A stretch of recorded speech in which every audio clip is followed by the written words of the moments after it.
Students, welcome back to KD maths. बेटा आज हम स्टार्ट कर रहे हैं गणित मंजरी क्लास 9th का chapter 2 introduction to linear polynomial की एंड ऑफ एक्सरसाइज के क्वेश्चन 8 to 14। तो चलो बेटा देखते हैं क्वेश्चन नंबर 8 क्या है। क्वेश्चन नंबर 8 में दे रखा है if the temperature of liquid can be measured in kelvin units as XK and in Fahrenheit units as Y degree Fahrenheit, the relation between the two systems of measurement of temperature is given by linear equation।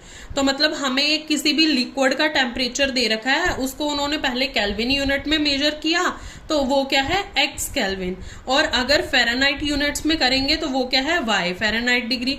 तो हमें relation जो दे रखा है इन दोनों के बीच का वो एक लीनियर इक्वेशन में दे रखा है कि y is equals to 9/5 x minus 273 plus 35 है। ठीक है, तो अब इसको किस तरीके से क्या करना है, हमने क्वेश्चन को फाइंड करना है। क्वेश्चन में फर्स्ट पार्ट हमें दे रखा है find the temperature of liquid in Fahrenheit if the temperature of liquid is 313 kelvin. तो मतलब हमने फर्स्ट पार्ट में क्या करना है, फर्स्ट पार्ट में हमने हमारे पास जो लिक्विड है उसको फ़ारेनहाइट में फाइंड करना है अगर हमारे पास केल्विन में दे रखा है। तो चलो बेटा फर्स्ट पार्ट स्टार्ट करते हैं। हमारे पास जो केल्विन है वो क्या है XK, तो लिख लेते हैं kelvin is equals to X, और फ़ारेनहाइट क्या दे रखा है, डिग्री फ़ारेनहाइट क्या है Y, तो degree Fahrenheit is equals to Y। ठीक है बेटा, ये हो गया हमारे पास। अब हमें जो लीनियर इक्वेशन दे रखी है वो क्या दे रखी है, y is equals to 9/5 bracket x minus 273 plus 32। तो हमारे पास जो जो वैल्यूज दे रखी हैं हम इस इक्वेशन में पुट करेंगे तो हमारे पास आंसर आ जाएगा। ठीक है, तो अब क्या है हमारे पास x जो है फर्स्ट वाले में हमें क्या दे रखा है 313 केल्विन, है ना। तो फर्स्ट वाला पार्ट अगर हम करेंगे तो हमें x क्या दे रखा है 313 केल्विन। तो इसको लेकर के स्टार्ट करते हैं when x is equals to 313 kelvin. ठीक है, तो अब x हमें दे रखा है, हमें y मतलब डिग्री फ़ारेनहाइट बताना है ना, तो चलो लिखते हैं y is equals to 9/5 313 minus 273 plus 32। तो ये आ जाएगा 9/5। 313 में से बेटा 273 को माइनस करोगे तो आ जाएगा 40 प्लस 32। अब देखो ये दोनों इंटू हो रहे हैं ना, तो अगर हम इसकी कटिंग कर देंगे तो 5 1 जा 5, 5 8 जा 40, तो 9 8 जा कितना हो गया 72 प्लस 32। तो 72 प्लस 32 कितना हो गया 104। तो ये हमारे पास आ गया। अगर हमारे पास केल्विन जो है वो 313 केल्विन होगा तो सेम रेशो में हमारे पास जो फ़ारेनहाइट डिग्री में अगर हम टेम्परेचर देखेंगे तो वो आएगा हमारे पास 104। ठीक है बेटा, अब इसका सेकंड पार्ट देखो। सेकंड पार्ट क्या दे रखा है if the temperature is 158 degree Fahrenheit. अब हमें क्या दे दिया, डिग्री फ़ारेनहाइट में दे दिया कि हमारे पास टेम्परेचर 158 डिग्री फ़ारेनहाइट है और हमें टेम्परेचर निकालना है केल्विन में। तो मीन्स यहाँ पर हमें y दे रखा है, हमें x निकालना है। तो चलो लिखते हैं इसको। हमारे पास सेकेंड पार्ट आ जाएगा when y is equals to क्या है y 158, तो 158 is equals to 9/5 x minus 273 plus 32। ये आ गया। अब देखो ये 9/5 क्या हो रहा है, इस तरफ क्या हो रहा है मल्टीप्लाई हो रहा है ना इस इक्वेशन के साथ, तो दूसरी तरफ जाएगा तो डिवाइड हो जाएगा, मतलब इसका रेसिप्रोकल हो जाएगा। ठीक है बेटा, तो इसको करने से पहले हम इसको भी कन्वर्ट कर सकते हैं, तो पहले हम इसको ले जाते हैं। तो 158 माइनस 32 इज इक्वल्स टू, क्योंकि यहाँ पर प्लस हो रहा है 9/5 x माइनस 273, तो यहाँ से हम माइनस करेंगे तो ये आ जाएगा हमारे पास 126। अब इसको ले जाते हैं चेंज करके, तो 9/5 हमारे पास कन्वर्ट होके क्या चला जाएगा 5/9 is equals to x minus 273। अब यहाँ तक आ गया हमारे पास। अब नेक्स्ट क्या करेंगे, देखो ये कटिंग हो रही है, 9 1 जा 9, 9 1 जा 9, 36 बचा, 9 4 जा 36। 14 फाइव जा कितना हो गया 70 is equals to x minus 273। तो हमारे पास देखो x माइनस 273 आ गया ना, तो 70 अब 273 दूसरी साइड जाएगा इज इक्वल्स टू के, तो ये हो जाएगा positive is equals to x। तो x की वैल्यू क्या आ गई 343 केल्विन। तो बेटा ये हमारा हो गया क्वेश्चन नंबर 8 सॉल्व। चलो अब चलते हैं अपने नेक्स्ट क्वेश्चन, क्वेश्चन नंबर 9 के।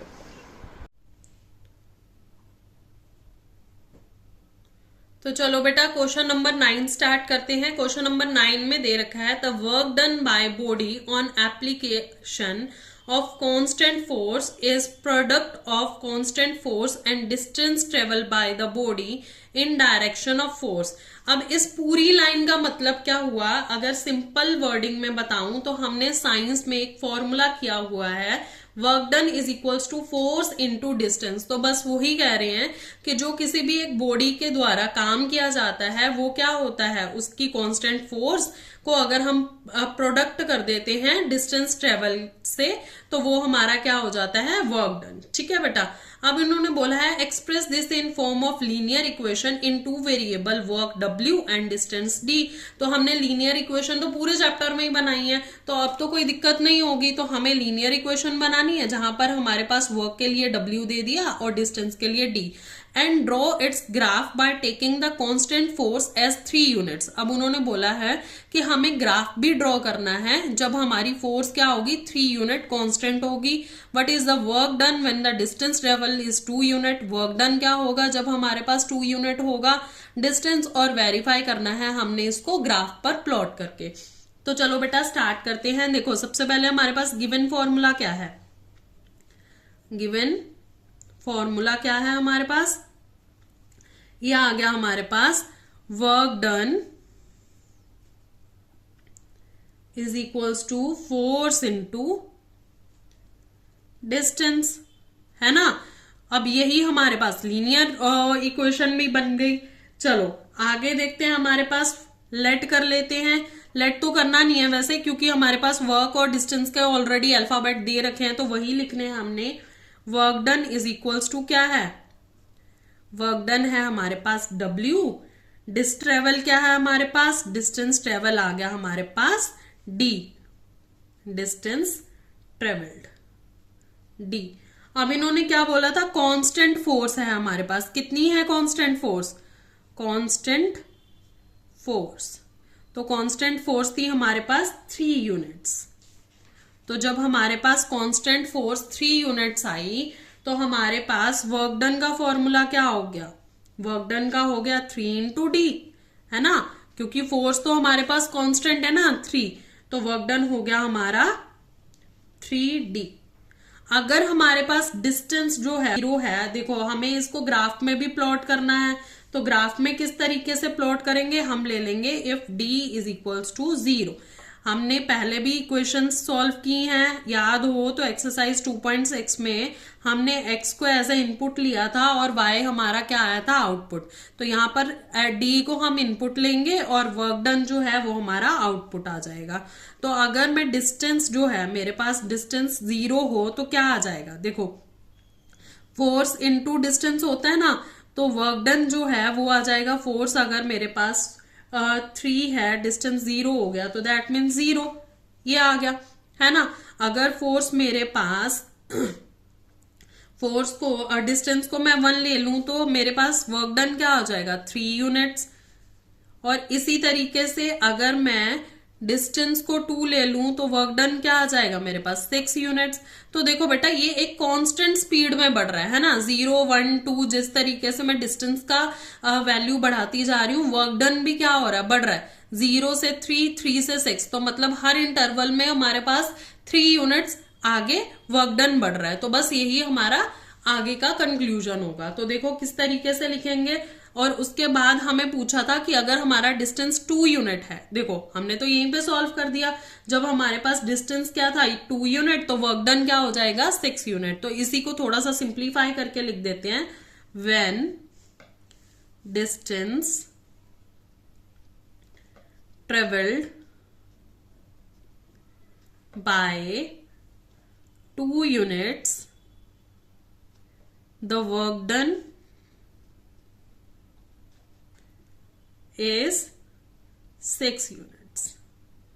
ठीक है बेटा, अब उन्होंने बोला था कि ग्राफ पर इसको शो करके बताओ। तो देखो इसमें पूरा ग्राफ ड्रॉ करने की जरूरत नहीं है, क्योंकि हमारे पास क्या है, हमारे पास सारे पॉजिटिव नंबर आ रहे हैं। तो हम सिर्फ क्या करेंगे, हम सिर्फ एक्स एक्सिस और वाई एक्सिस ही ड्रॉ करेंगे। तो ये बना लेते हैं हम छोटा सा ग्राफ। 1 2 3 4, यहां पर छोटा सा एक ग्राफ ड्रॉ करके हम इसी पर अपना कंक्लूजन लिख देंगे।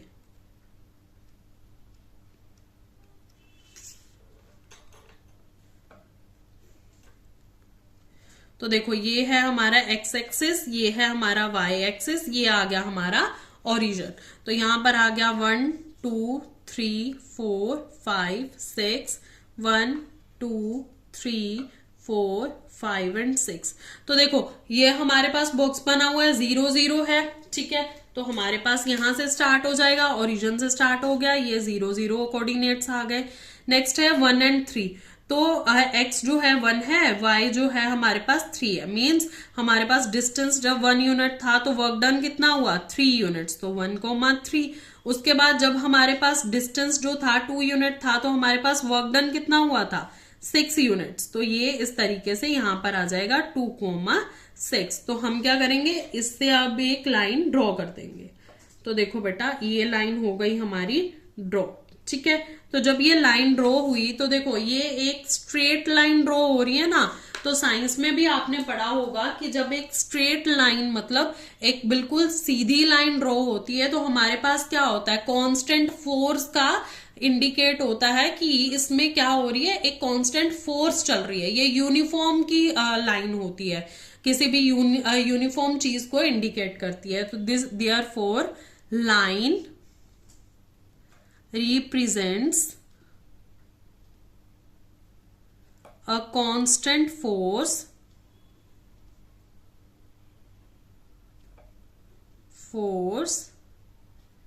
in given distance। ठीक है बेटा, तो ये हमारा क्वेश्चन नंबर 9 हो गया कंप्लीट। अब हम करेंगे नेक्स्ट क्वेश्चन, क्वेश्चन नंबर 10। तो चलो बेटा स्टार्ट करते हैं क्वेश्चन नंबर 10। क्वेश्चन नंबर 10 है the graph of linear polynomial P x passes through the point 1,5 and 3,14। तो मतलब ये हमें एक कोऑर्डिनेट्स दे रखे हैं 2, और हमें बोला गया है कि एक लीनियर पॉलिनोमियल है, उसका जो ग्राफ है ना इन कोऑर्डिनेट से होकर के पास हो रहा है। तो फर्स्ट क्वेश्चन हमें दे दिया इससे रिलेटेड कि find the polynomial P x. तो सबसे पहले हमें पॉलिनोमियल ढूंढना है, पी एक्स कौन सा पॉलिनोमियल होगा। तो चलो बेटा हमने लीनियर पॉलिनोमियल से, या हम ये कह लें कि हमने इक्वेशन से कोऑर्डिनेट्स तो बहुत निकाले हैं, अब हम रिवर्स करेंगे। हम क्या करेंगे, कोऑर्डिनेट्स से पॉलिनोमियल बनाएंगे। तो इजी है, चलो देखते हैं क्या करना है। सबसे पहले आपको पता होना चाहिए form of linear polynomial. Form of linear polynomial हम इस चैप्टर में कितनी बार कर चुके हैं। जो बेसिक फॉर्म होती है लीनियर पॉलिनोमियल की वो क्या होती है हमारे पास, हर बच्चे को पता हो जाएगा, पता होगा अब तो, कि वो होती है y is equals to a x plus b, है ना। हमारे पास जो बेसिक होती है वो है y is equals to a x plus b. तो अब देखो हमें बोला गया है कि ये कोऑर्डिनेट्स हैं, तो मींस अगर हमारे पास x ये था तो y हमारे पास 5 आया, है ना। अगर हमने 3x पुट किया था तो y क्या आया था हमारे पास 11।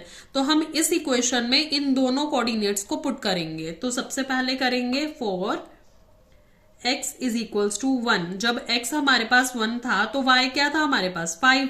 तो हम लिख देंगे 5 is equals to a1 plus b। तो ये हो जाएगा 5 is equals to a into 1, तो वह a ही रहेगा प्लस b।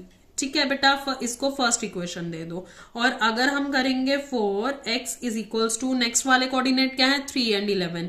3 है तो हमारे पास y क्या था 11 is equals to a 3 plus b। तो ये कितना आ गया 11 is equals to 3a plus b। इसको दे दो सेकेंड इक्वेशन। ठीक है, अब ये दोनों इक्वेशंस हो गई। अब देखो अगर मैं b को b से सब्ट्रैक्ट कर दूं तो मैं इन दोनों इक्वेशंस से a की वैल्यू फाइंड कर सकती हूँ। तो बस हमने वही करना है जो हमने प्रीवियस क्वेश्चंस में किया है। तो हम करेंगे subtract first from second. First को सेकेंड इक्वेशन से सब्ट्रैक्ट कर देंगे तो 11 is equals to 3a plus b में से हम सब्ट्रैक्ट करेंगे 5 is equals to a plus b को। जब सब्ट्रैक्ट करते हैं तो जो नीचे वाली इक्वेशन होती है उसके साइन क्या हो जाते हैं, रिवर्स हो जाते हैं। तो पॉजिटिव नेगेटिव खत्म हो गया। 11 में से 5 माइनस करोगे तो आपके पास आ जाएगा 6 और 3 में से 1 गया तो 2a। ठीक है बेटा, अब ये आ गया। अब 2 को नीचे ले जाओ डिनोमिनेटर में a, तो ये आ गया हमारे पास a की वैल्यू, तो a आ गया 3। अब a की वैल्यू 3 आ गई है तो इसको किसी भी इक्वेशन में या फर्स्ट इक्वेशन में या सेकंड इक्वेशन में किसी में भी पुट कर सकते हैं। तो यहां लिख देते हैं put a is equals to 3 in equation, कौन सी इक्वेशन में, फर्स्ट में पुट कर देते हैं, इन इक्वेशन फर्स्ट। तो 5 is equals to a plus b है तो 5 is equals to 3 plus b हो गया। 3 इस तरफ जाकर के सब्ट्रैक्ट हो जाएगा तो 5 minus 3 is equals to b, तो b की वैल्यू क्या आ गई 2। तो बेटा ये हमारे पास a की और ये हमारे पास b की वैल्यू आ गई। हमने क्या निकालना था, हमने निकालना था लीनियर पॉलिनोमियल। तो देखो लीनियर पॉलिनोमियल में अब हम वैल्यू डाल सकते हैं। तो linear polynomial therefore linear polynomial is equals to क्या हो जाएगा, a x प्लस बी होता है ना, तो a की वैल्यू 3 आ गई और b की वैल्यू हमारी 2 आ गई। तो मतलब ये हमारे पास लीनियर पॉलिनोमियल आ गया। ठीक है बेटा, अब देखते हैं हम अपना सेकंड क्वेश्चन। सेकंड क्वेश्चन क्या दिए रखा है हमें, सेकंड क्वेश्चन में दिया है find the coordinates where the graph of px cuts the axis। हमने पिछले क्वेश्चंस में जो हमारी एक्सरसाइज थी या फिर हमने पीछे ये देखा था कि हमारे पास जो एक्सिस है वो y पर कहाँ कट कर रही है, तो वो तो बड़ा इजी था देखना। अब देखो हमें बोला गया है कि दोनों एक्सिस पे बताना है कि कहाँ कहाँ पर ये कट करेंगी। तो बेटा इसका बड़ा इजी सा सोल्यूशन होता है, चलो देखते हैं। देखो इसका क्या सोल्यूशन है, हमारे पास कोऑर्डिनेट्स तो हमें दे ही रखे हैं हमारे पास, अब हमारे पास पॉलिनोमियल भी आ गया। तो देखो सेकंड लिख देंगे point where graph of px cut the axis. तो अगर y एक्सिस का देखना है ना आपको, तो हमें क्या करना है, पुट कर देना है x इज इक्वल्स टू 0। ठीक है, अब ये किस तरीके से पता चलेगा कि y एक्सिस देखना है तो x इज इक्वल्स टू 0 आएगा।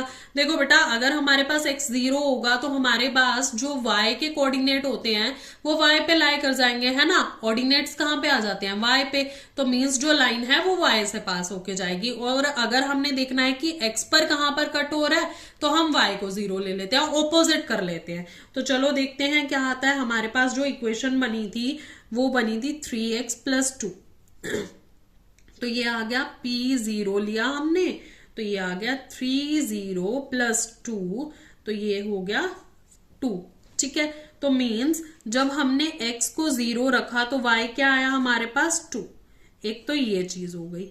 तो मतलब y एक्सिस पर वो कहां पर कट करेगी, हमारे ग्राफ पर लाइन, ग्राफ पर होगी 0 2 पर कट। और अगर हमने x एक्सिस का देखना है तो x एक्सिस के लिए पुट कर दो y इज इक्वल्स टू 0। अगर x एक्सिस पर y इज इक्वल्स टू 0 लोगे तो हमारे पास same equation y is equals to 3x plus 2 होता है ना, तो y को 0 लिया तो आ गई 3x प्लस 2 इस तरफ जाके ऑपोजिट का हो जाएगा, 0 minus 2 is equals to 3x, तो 3 डिनोमिनेटर में जाएगा तो आ जाएगी हमारी x की वैल्यू। ठीक है, तो अगर हमने x का देखना है तो x होगा हमारे पास -2/3 और y होगा 0। अब बहुत सारे बच्चों को ये कंफ्यूजन होती है कि मैम x -2/3 हम किस तरीके से प्लॉट करेंगे ग्राफ में। तो बेटा इसको ग्राफ में प्लॉट करने के लिए इसको डिवाइड कर दो तो ये डेसिमल में आ जाएगा, वो प्लॉट करना बड़ा इजी हो जाता है। तो ये आ जाएगा -0.6। ठीक है, तो यहां पर लिखने को -2/3 लिख सकते हो। ग्राफ पे प्लॉट करना है तो ये आ जाएंगे हमारे कोऑर्डिनेट -0.6, 0। ये हमारे पास कोऑर्डिनेट्स आ जाएंगे। तो चलो इसको ग्राफ पर प्लॉट करके देखते हैं किस तरीके से हमारा ग्राफ पर प्लॉट होता है ये। तो देखो बेटा, ये हमारे पास ग्राफ बना लिया मैंने। ठीक है, अब हमें क्या करने हैं, पॉइंट्स को प्लॉट करना है। तो सबसे पहले पॉइंट हमारे पास पॉइंट था हमारे पास 0 और 2, तो 0 और 2 ये आ गया y एक्सिस पर। ठीक है, 0,2। और दूसरा क्या था, -0.6 और 0। तो -0.6 कहां पर आएगा, देखो 0 और 1 के बीच में नेगेटिव साइड में जब जाओगे तो हाफ से थोड़ा सा आगे चल के यहां पर आ जाएगा -0.6।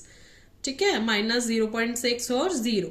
तो देखो y एक्सिस पर ये इस लाइन पे कट हो रहा है और x एक्सिस पर ये इस लाइन पर कट हो रहा है। तो वही तो हमने ग्राफ में बताया था आपने, है ना, इक्वेशन में भी सॉल्व करके कि y एक्सिस पर कहां पर कट होगा और x एक्सिस पर कहां पर कट होगा।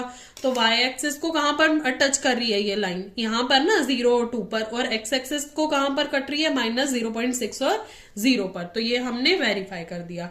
चलो बेटा, आप करते हैं अपना नेक्स्ट क्वेश्चन, क्वेश्चन नंबर 11।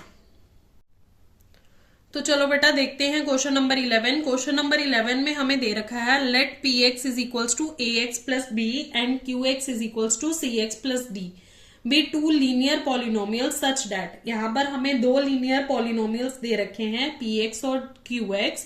अब इनसे रिलेटेड कुछ इंफॉर्मेशन हमें इन तीनों पॉइंट्स में दे रखी है। p0 जो होगा वो 5 है।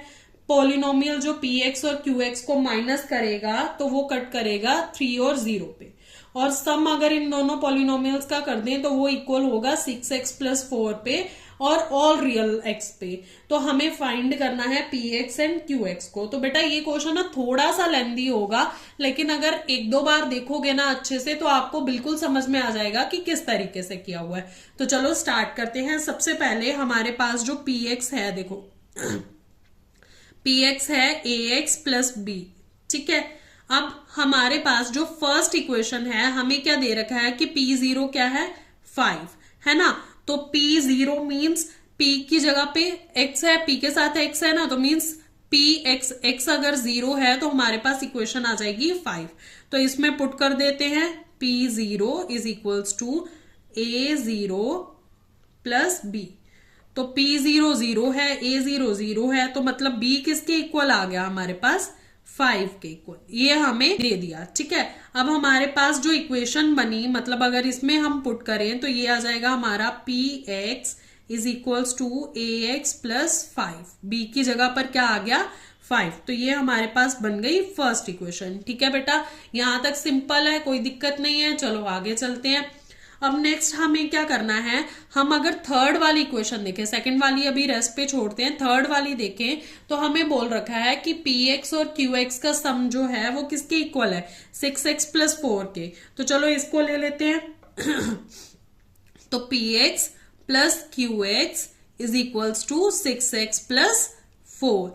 तो अगर ये 6x प्लस 4 के इक्वल है तो हम px और qx की जगह पर अपनी लीनियर पॉलिनोमियल्स को पुट कर सकते हैं। तो px का लीनियर पॉलिनोमियल क्या था, ax प्लस 5।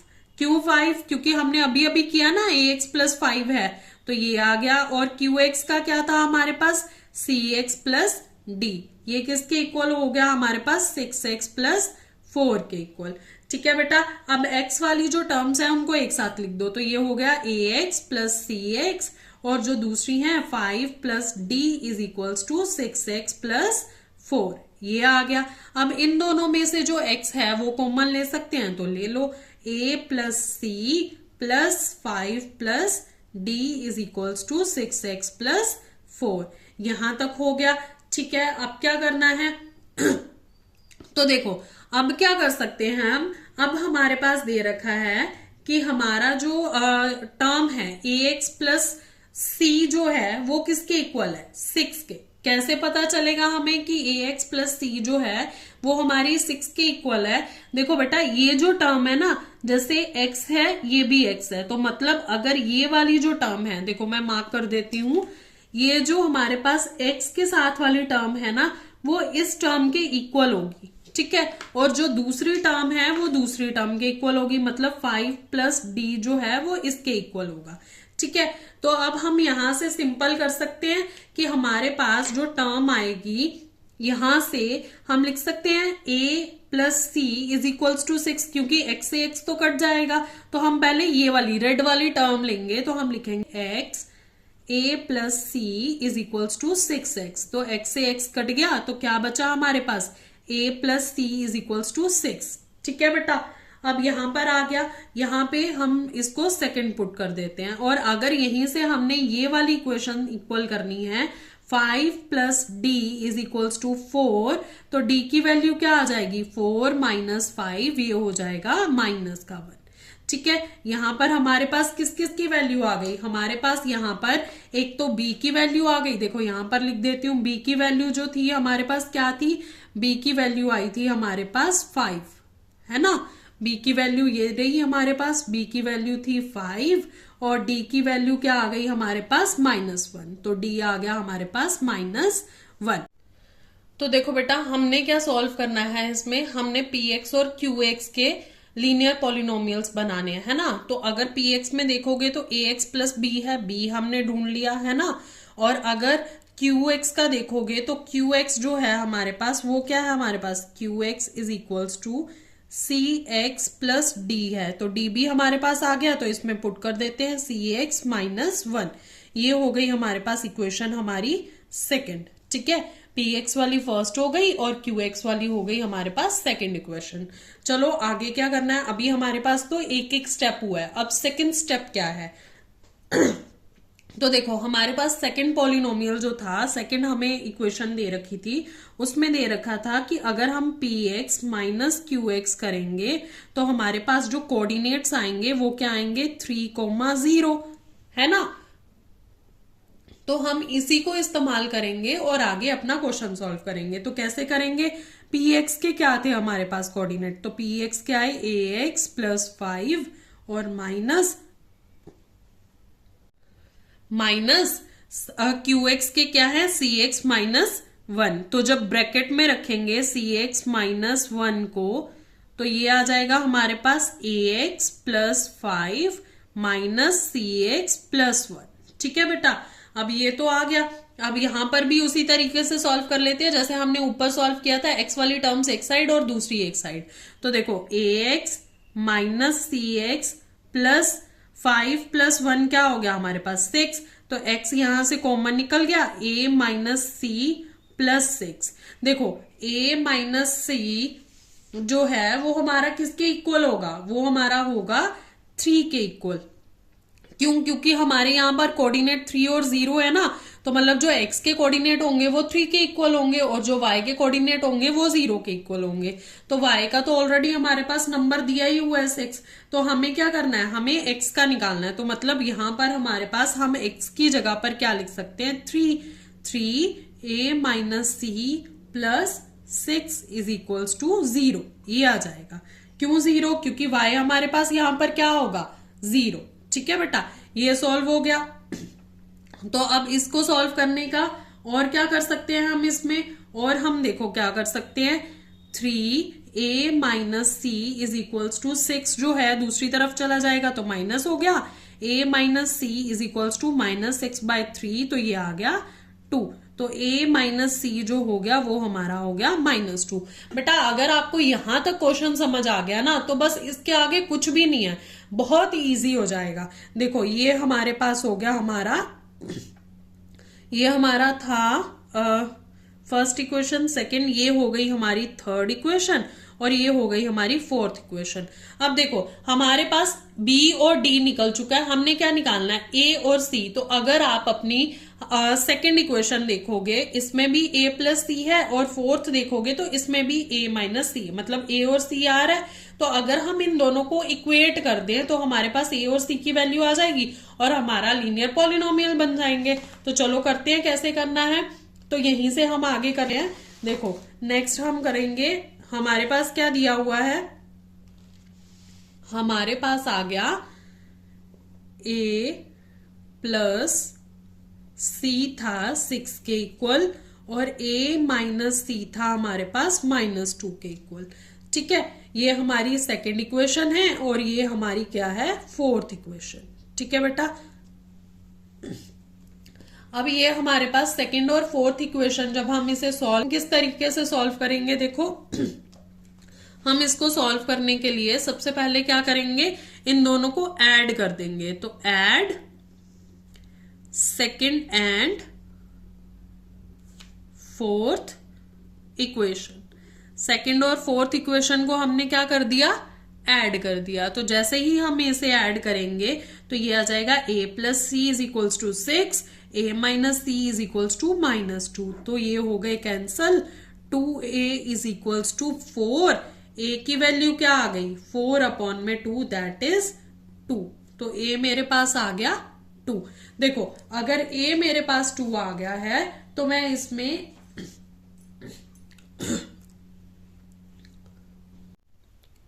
तो चलो बेटा a की जो वैल्यू है a इज इक्वल्स टू 2 वो हम अपनी सेकेंड इक्वेशन में पुट कर लेते हैं, तो हमारे पास c की वैल्यू आ जाएगी। ठीक है, तो हमारे पास सेकेंड इक्वेशन क्या थी, देखो a plus c is equals to 6 थी हमारे पास सेकेंड इक्वेशन।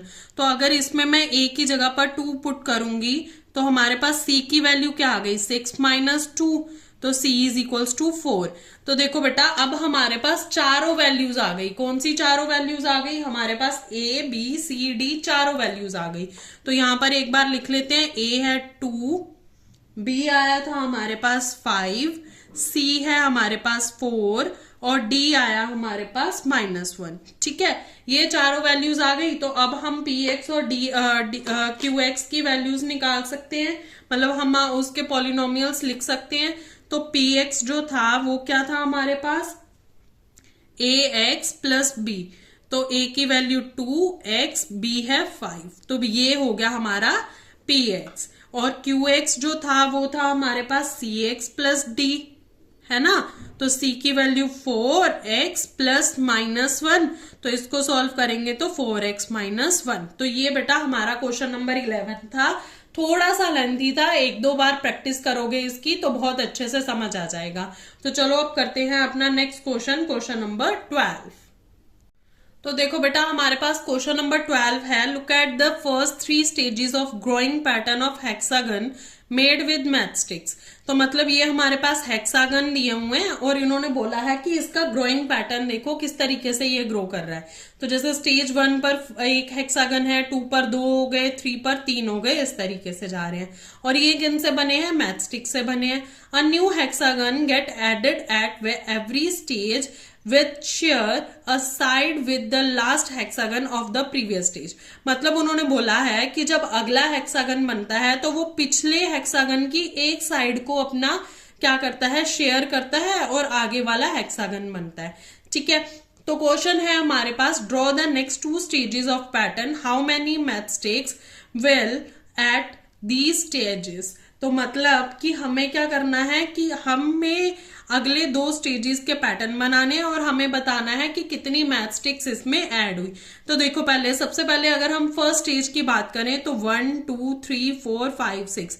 तो अगर मैं यहां पर लिखूं तो मेरे पास कितने मैचस्टिक्स आए, 6। नेक्स्ट वाले में देखो 1 2 3 4 5 6 7 8 9 10 11। तो मतलब 6 प्लस कितने हुए, 1 2 3 4 5 हुए ना, तो ये हो गए मेरे पास 11। अब नेक्स्ट वाला देखो 1 2 3 4 5 6 तो हमारा फर्स्ट वाला था। उसके बाद क्या हुआ, 1 2 3 4 5, और अगर इसमें देखे तो 1 2 3 4 5, तो मीन्स 5 इंटू 2 कर दूंगी तो मेरे पास ये आ जाएगा 6 प्लस 5 इंटू 2 कितना हो गया, 10, तो ये हो गया 16। तो बेटा यहां से ये जो मैंने लिखा है ना, यहां से मैंने आपको ये क्लियर करने की कोशिश की है कि यहां पर हमारे पास किस तरीके से ये पैटर्न फॉलो हो रहा है। ठीक है, तो अब ये तो समझ में आ गया कि किस तरीके से पैटर्न फॉलो हो रहा है। तो चलो देखते हैं इसको अप्लाई कैसे करना है हमने। तो सबसे पहले स्टेज 4 के लिए हमें जो चाहिए हम बनाएंगे 1, ये तो हमारा फर्स्ट हो गया है ना, फिर उसके बाद यहीं से हमारा सेकंड आ जाएगा, ये हो गया। उसके बाद क्या आ जाएगा हमारे पास थर्ड हेक्सागन,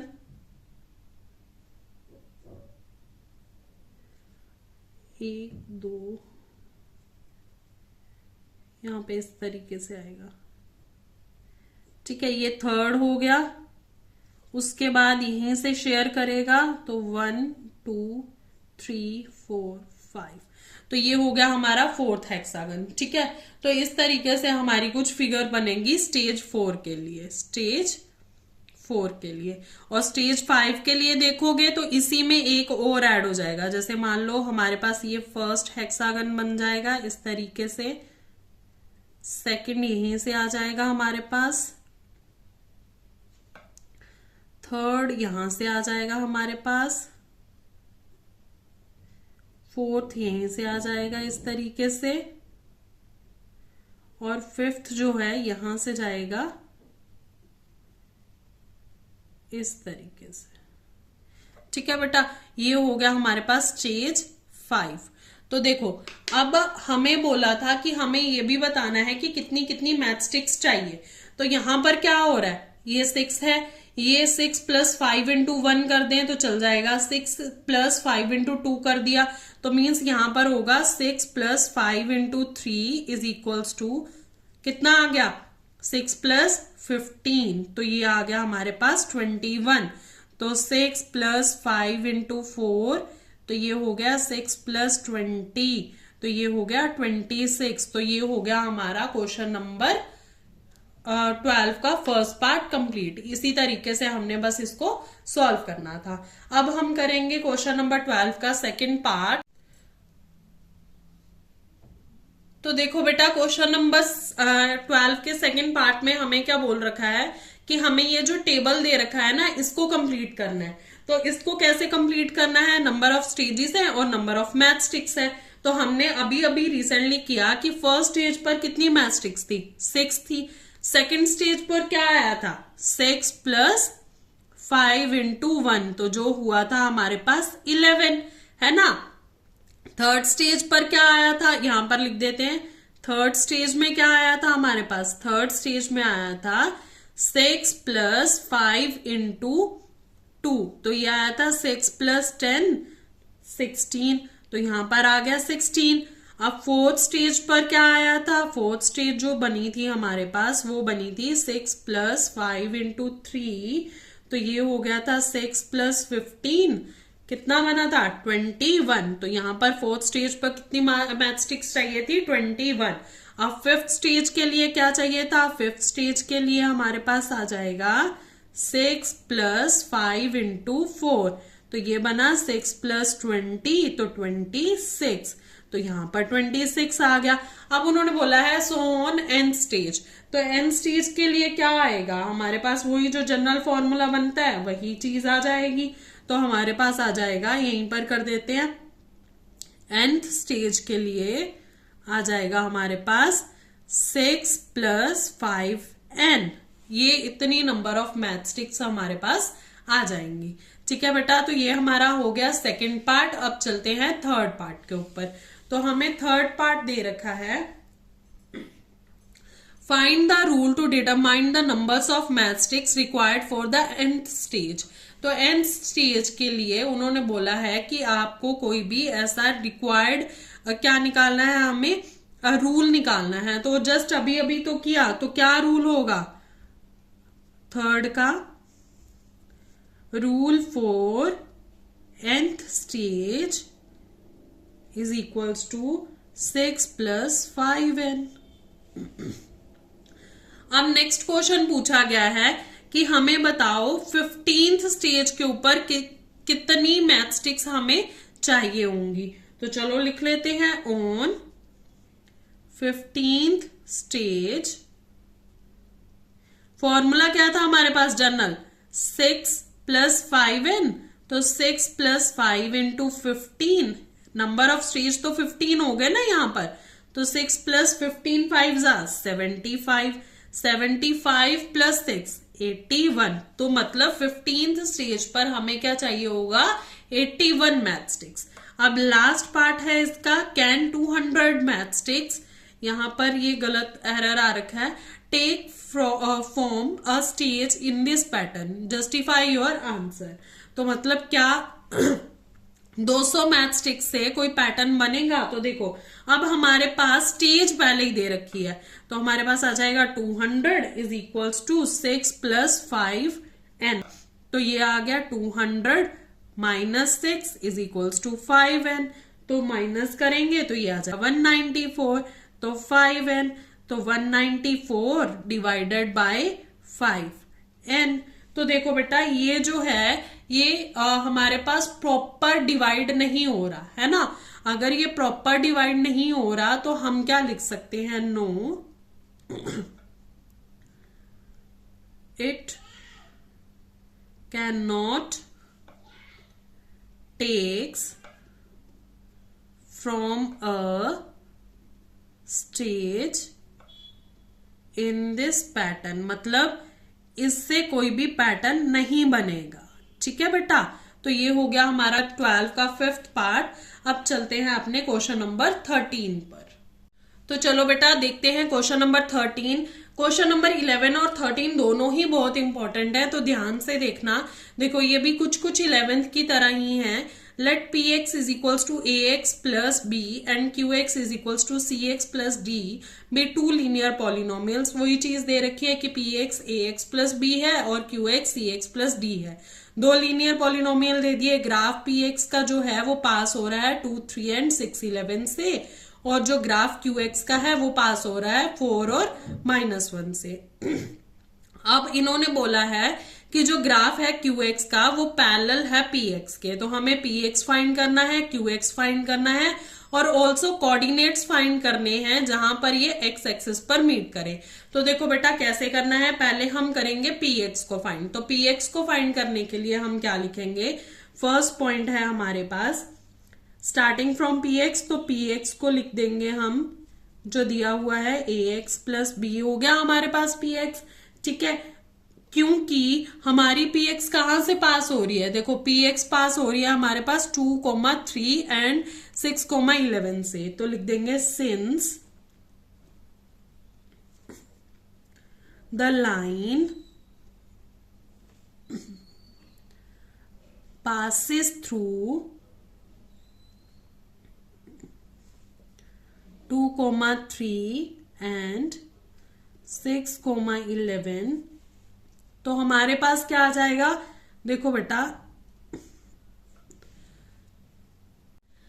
मैंने इंट्रोडक्शन वीडियो में ना स्लोप बहुत अच्छे से समझाई है, तो जिन बच्चों ने इंट्रोडक्शन वीडियो देखी है उनको पता होगा कि स्लोप का फॉर्मूला क्या होता है। तो यहाँ पे ना हम स्लोप को इस्तेमाल करेंगे। तो स्लोप क्या होती है? मैंने बताया था राइज अपॉन में रन, है ना।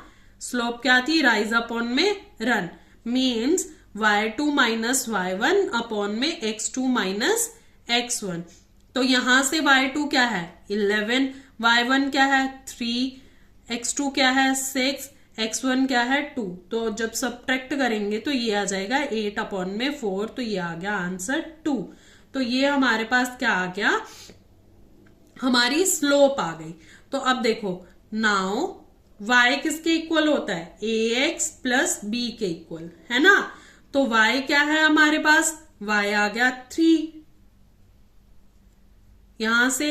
ठीक है, 2, स्लोप 2 थी ना हमारे पास इन वाले पॉइंट के लिए, तो स्लोप 2, a आ गया 2 प्लस b रह गया अब, तो यहां से हम b निकाल लेंगे। तो 3 = 4 प्लस b, तो 3 - 4 = b। तो v की वैल्यू क्या आ गई मेरे पास? -1।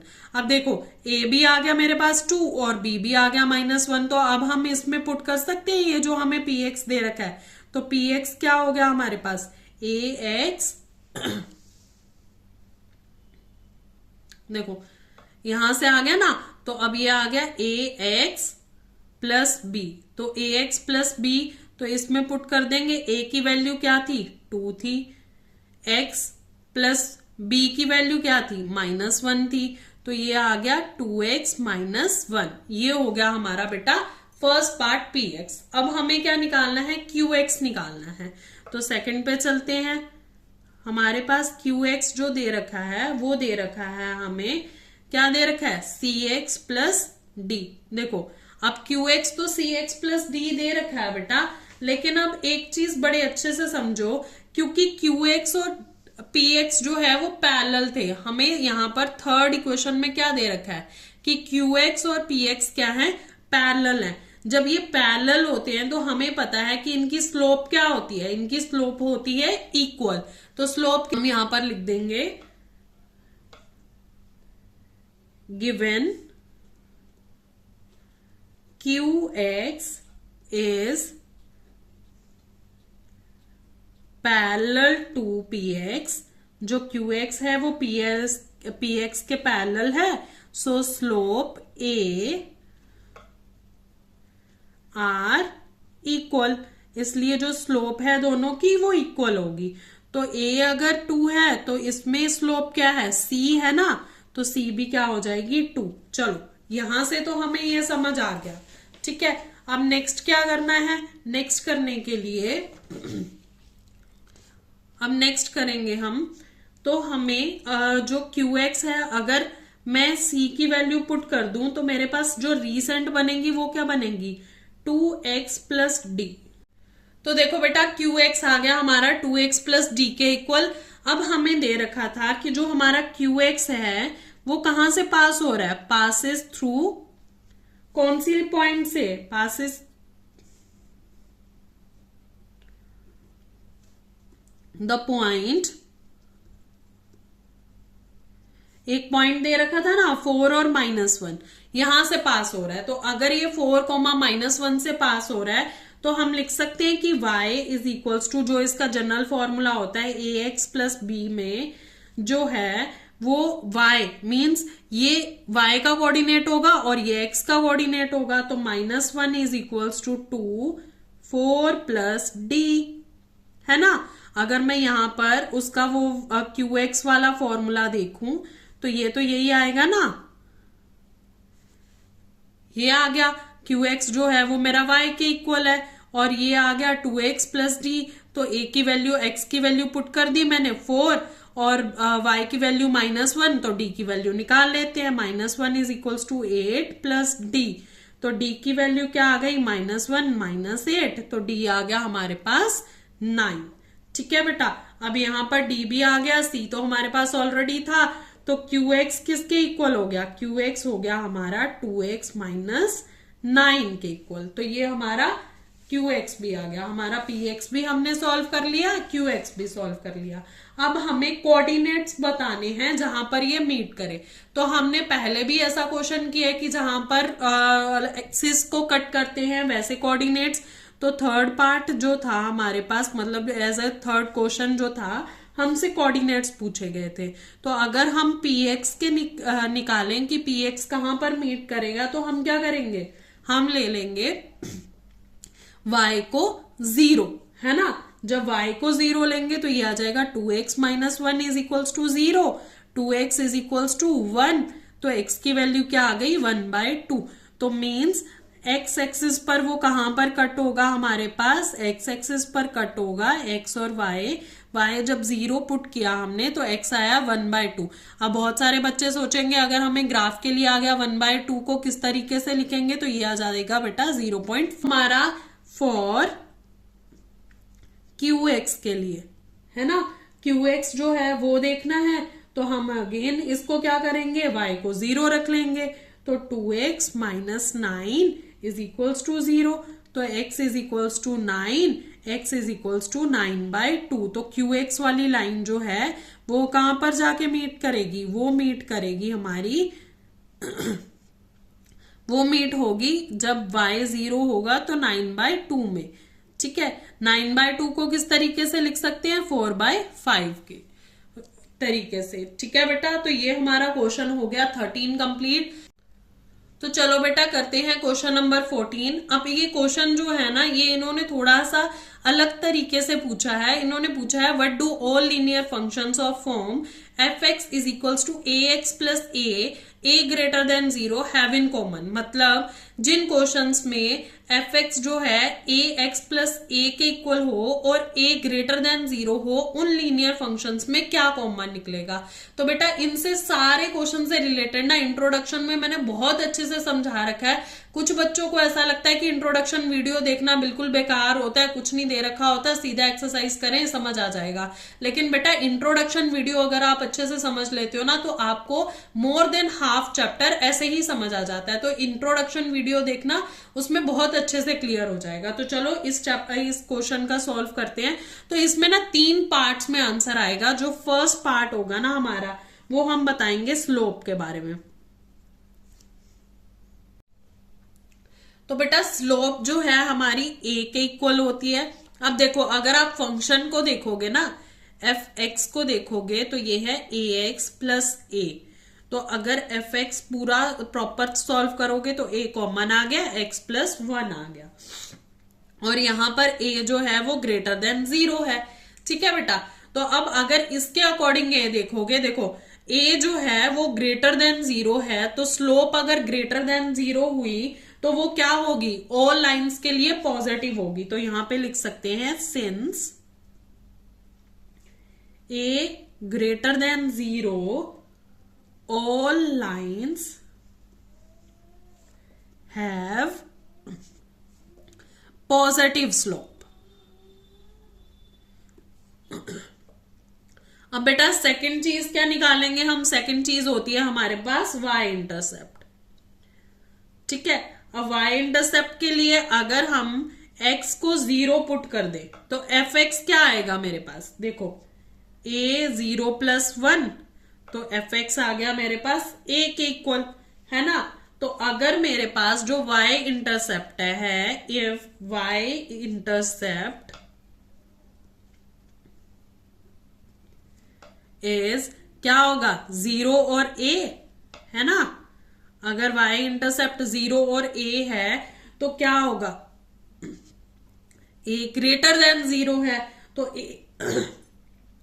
a ग्रेटर देन 0, तो a ग्रेटर देन 0 है, तो जितनी भी लाइंस होंगी, all lines cut y axis कहां पर काटेंगी, जब हमारे पास a ग्रेटर देन 0 है, मतलब हमारे पास y इंटरसेप्ट ग्रेटर देन 0 है, तो ऑल लाइंस कहां पर कट होंगी, अबव द ओरिजिन। ठीक है बेटा, तो ये आ गया हमारा इंटरसेप्ट। अब x इंटरसेप्ट भी देख लेते हैं कि x को कहां पर कट करेंगी हमारी लाइंस। तो x इंटरसेप्ट पे अगर दोबारा से एफ एक्स को हम 0 पुट करते हैं तो क्या आ जाएगा, a x plus a is equals to 0 था, तो ए एक्स प्लस 1 0, है ना। तो हमें तो पता है कि x जो है वो नॉट इक्वल्स टू 0 आएगा, क्योंकि ये इधर चला जाएगा। तो जब x प्लस 1 है वो 0 हो गया, तो x क्या आ गया, -1, है ना। जब x -1 आ गया तो हमें ये समझ में आ गया कि जितनी भी लाइंस होंगी ना वो कहां से पास होंगी, एक फिक्स्ड पॉइंट से पास होंगी, और वो फिक्स्ड पॉइंट कौन सा होगा, वो फिक्स्ड पॉइंट होगा -1 एंड 0। ठीक है बेटा, तो ये हो गया हमारा क्वेश्चन नंबर 14 कंप्लीट, मतलब हमारी एंड ऑफ एक्सरसाइज कंप्लीट हो गई। अगर किसी भी बच्चे को कोई भी डाउट हो तो आप कमेंट सेक्शन पे लिख सकते हो, मैं आपके क्वेश्चन का, आपके डाउट का जरूर से आपको रिप्लाई करूंगी। अगर बेटा वीडियो समझ में आ रही है तो वीडियो को लाइक करो, शेयर करो और चैनल को सब्सक्राइब करो।